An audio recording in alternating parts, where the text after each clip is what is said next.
Hello guys, আজকে আমরা নতুন একটা গেম খেলছি, মোবাইল লিজেন্ডস।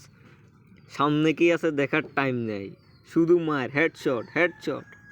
এই শালা শেষ শেষ শেষ। এই 5 সেকেন্ড ওয়েট করতে বলছে। শুরু, আবার শুরু। এই শুরু হয়ে গেল। এই সামনে কি আছে দেখার টাইম নেই।